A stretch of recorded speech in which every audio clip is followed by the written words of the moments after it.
The sun had barely risen, painting the city streets in hues of gold and amber, but the morning carried a tension that was almost tangible. Jackson Hale, a single father with tired eyes and callous hands, walked briskly down the quiet avenue, his young daughter Mia clutching his hand tightly. He had learned long ago that the world could be harsh, and he carried that knowledge like armor. Today, however, the streets whispered a different kind of danger, one that would test not only his courage but the very essence of humanity. Jackson had just dropped Mia off at her school when a sudden commotion caught his attention. A group of young men loitering near a corner had surrounded a woman, their laughter sharp and cruel, their gestures menacing. Time seemed to slow. Jackson felt a familiar fire ignite in his chest, a protective instinct that had grown stronger ever since Mia had been born. He didn't hesitate. He took a deep breath, feeling the weight of responsibility settle on his shoulders. Before we continue, if you believe in kindness, bravery, and second chances, make sure to like this video, comment your thoughts, share it with someone who needs inspiration, and subscribe to Heartfelt Stories for more moving tales that touch the soul. Jackson's feet pounded against the pavement as he approached the scene. The woman, whose name he didn't yet know, was frozen with fear, clutching her bag as though it could shield her from the cruelty closing in. The men taunted her, their words dripping with entitlement and disdain, a chorus of mockery that made Jackson's stomach churn. He could see the desperation in her eyes, the pleading that begged for someone to intervene, and something inside him snapped. He stepped forward, his voice low but firm, carrying a weight that demanded attention. "Hey, back off." For a moment, the world held its breath. The men laughed, a sound meant to intimidate, but Jackson didn't falter. He could feel the heat of his anger mingling with a profound sorrow. He had been through struggles himself, working long hours, raising me alone, facing the silent judgment of a world that often overlooks those who fight quietly for goodness. But this moment was different. This was immediate. This was raw. The street seemed to pulse with tension, the early sunlight glinting off the edges of the city buildings, casting long shadows that seemed to hold the potential for violence or salvation. Jackson stepped closer, his presence alone commanding a fragile authority. The men hesitated, unsure of this sudden intrusion. Jackson noticed their uncertainty and pressed further, moving strategically to position himself between them and the woman. His heart raced, not with fear, but with the relentless drive to protect someone who couldn't fight back. He could hear Mia's voice in his memory, soft and trusting. "Daddy, be brave." And he was brave because he had no choice but to be. The leader of the group, a tall youth with arrogance etched into his every movement, scoffed and made a threatening gesture. "Who's gonna make us?" "You," he sneered. The others chuckled behind him. Jackson felt the urge to lash out physically, but something deeper guided him. Instead of raising his fists, he spoke with calm authority, his voice steady like a river cutting through rock. "I don't want trouble. Just leave her alone. Now!" His eyes met each of theirs in turn, and for a fraction of a second, he glimpsed something unexpected. Hesitation, doubt, the recognition that they were facing someone who wouldn't flinch. Then, as if on cue, the world seemed to shift.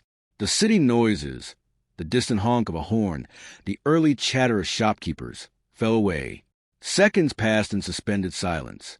Jackson could feel the intensity in the air, the fragile line between chaos and control. And then, miraculously, the men backed off. One muttered something under his breath, and they scattered, their bravado dissolving like mist under the morning sun. The street, which had been tense and threatening just moments before, went quiet. The woman, trembling, finally exhaled. Her name, she whispered through shaky lips, was Isabel. Jackson lowered his shoulders, his own adrenaline still coursing through him. He offered her a gentle smile, the kind that carried both reassurance and humanity. "You're safe now," he said softly. Isabel nodded, her eyes glistening with tears that were a mix of relief and gratitude. She was visibly shaken, but there was a spark in her gaze that told Jackson she hadn't lost her fight, just that she had needed someone to remind her that courage wasn't solitary. In the days that followed, Jackson couldn't shake the encounter from his mind. Isabel had insisted on meeting him again, thanking him properly, but he knew he hadn't done anything extraordinary. He was a father, a man who had learned that protecting others was sometimes the only measure of his own worth. He reflected on the countless moments where fear had tried to paralyze him, where doubt had whispered that he couldn't make a difference. But here, on this ordinary street bathed in morning light, he had, and it had mattered. He began to see changes not only in himself but in the world around him. Neighbors, inspired by a story that had quietly spread, began to look out for one another more attentively. Isabel, once timid and withdrawn, found a new strength. She started volunteering at a community center, helping women who had faced harassment or violence, channeling her experience into action that could ripple far beyond that single encounter. Jackson watched from a distance, proud yet humbled, realizing that sometimes courage is a seed planted in silence, waiting for its moment to bloom. One afternoon, as Jackson walked with Mia through a sunlit park, he noticed Isabel teaching a group of young girls self-defense techniques. The sight brought tears to his eyes, proof that a single act of bravery could ignite hope and resilience in ways no one could predict. Mia tugged at his hand, her voice innocent but insistent. "Daddy, can we help too?" Jackson ruffled her hair, feeling the weight of generations, the passing down of courage, empathy, and integrity. "Yes, sweetheart," he said. "We can." Life, Jackson realized, was often about the quiet, unseen victories, the moments when one chooses compassion over fear, action over hesitation. And as he watched the girls practice, guided by Isabel's encouraging voice, he felt a profound sense of fulfillment, not because he had saved someone from harm that day, but because he had reminded the world and himself that courage and kindness are contagious, that the smallest decisions, the split-second choices to intervene, to protect, to stand firm, could create ripples far beyond the immediate moment.